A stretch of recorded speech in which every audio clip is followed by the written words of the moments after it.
যে শ্রমিক সংগঠন শ্রমিক ইউনিয়নের পক্ষ থেকে আপনাদেরকে এই আন্তর্জাতিক মানবাধিকার দিবসের শুভেচ্ছা ও অভিনন্দন। এখানে আসলে আমরা যারা আছি সকলেই পেশা মানবাধিকার সম্পর্কে সবাই অবগত, কিন্তু দুর্ভাগ্য একটা জায়গায় আমাদের আসবে যে আজকে আমি সরকার ক্ষমতায়, আমি আমার বিরোধী মতের লোকগুলোকে হাজার হাজার মামলা, আবার আমি ক্ষমতায় গেলাম আমার গুলো প্রত্যাহার করলাম আর গুলো দিলাম। তাইলে বাংলাদেশে তো 20 কোটি মানুষ, 20 কোটি মানুষের মানবাধিকার রক্ষার জন্য কারা কাছে আমরা যারা এখানে ছাত্র লোক রয়েছি আমাদেরকে আরো সচেতন হতে হবে। প্রেস ক্লাবের সামনে একটা আসক এবং আরেকটা হলো আমাদের আজকের অ্যাডভাইজার এই যে আদিলুর রহমান খান, আমার একটা সংগঠন আছে সেই অধিকার, সেটার দুটো প্রোগ্রামও আমি ছিলাম, সেখানেও একই কথা বলছি কথা এগুলো যে এখানে মানবাধিকার একসময় চট্টগ্রামে আজিজ ভাই আপনি বলেন কয়জন করেছিলেন, আমাদের বেস্টের মিঠি সাহেব, ফজলুর রহমান, আরেকজনকে যেন ছিল যে পাঁচকালের একটা লোক নাম আছে, ওনারা এখানে মানবাধিকারটা সেই 80-র দশকে শুরু করেছিল।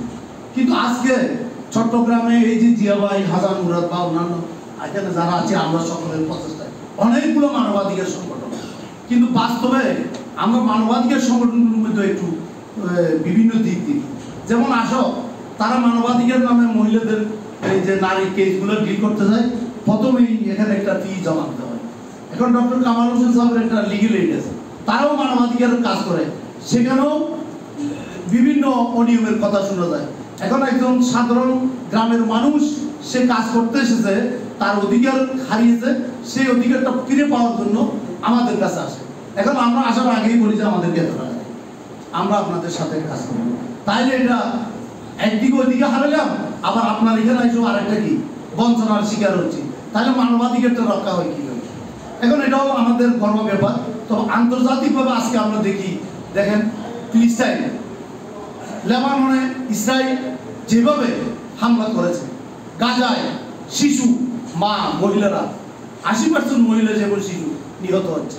এবং আপনি এই কয়দিন আগে দেখেন এখানে আমাদের জায়গা কোথায়, এটা সিরিয়ার এখানে কিভাবে, আমি কামাল ভাইকে মঞ্চে আসার জন্য অনুরোধ জানাচ্ছি, আমাদের সাংবাদিক কামাল ভাই আমাদের সকলের সিনিয়র, আমি মঞ্চে আসার জন্য অনুরোধ করছি। এখন আমি বাংলাদেশের এই কথাটা বলে আমার কথাটা শেষ করছি যে মানবাধিকারের কথা। আজকে আমরা যারা কিভাবে মানবাধিকার হরণের শিকার হচ্ছি, যেমন আমি যদি বলি আমার কথাটাই বলি, অন্যভাবে বললে একটু খারাপ দেখাবে, নিজেরটা বলায় ভালো। নিজের বলতে আমি চট্টগ্রাম কর্তৃপক্ষের চাকরি করি, এটুকু আমি ফিরে পাই নাই, আমার চাকরিটা ফিরে পাই নাই। সুতরাং আমি আপনাদের এই কথাই বলবো, আমরা ঐক্যবদ্ধ থাকলে এবং সারা আন্তর্জাতিকভাবে যদি যারা আজকে মোড়ল মানবাধিকারের আমেরিকার মতো এই দালালদেরকে যদি আমরা বর্জন করি, বিশেষ করে আমি বলবো আমেরিকা মানবাধিকারের কথা বলে কিন্তু এটা একটা বাটফার, এটা এর মতো আজকে যদি তারা মানবাধিকারের সত্যি কথা বলে তাহলে কোথায় ওই যে আমাদের আমরা দেখতাম এই যে গাজা বা লেবানন, সিরিয়া, ফিলিস্তিন, এখানে আমাদের বাংলাদেশে আজকে যে হাজার হাজার মানুষ নিহত হচ্ছে, তাদের অধিকার হারাচ্ছে, সেই নিয়ে এই যে আমেরিকার এই দালালরা একটা কথাও বলে না। সুতরাং আমরা মনে করি সাম্রাজ্যবাদীদের যে ব্যবসায়িক চরিত্র, সাম্রাজ্যবাদী পুঁজিবাদী চরিত্র, এটার থেকে মুক্তি পাওয়ার জন্য আমাদেরকে একযোগে আমেরিকা বয়কটের ডাক দিতে হবে, এর কোনো বিকল্প নাই। এই দালালদের কথা শুনলে আমাদের দেশটা ধ্বংস হয়ে যাবে, মানবাধিকার রক্ষা হবে না। আমরা সবাই মানবাধিকার রক্ষায় এগিয়ে আসবো, এই প্রত্যাশা রেখে আমার বক্তব্য এখানে শেষ করলাম। সবাইকে ধন্যবাদ। আসসালামু আলাইকুম।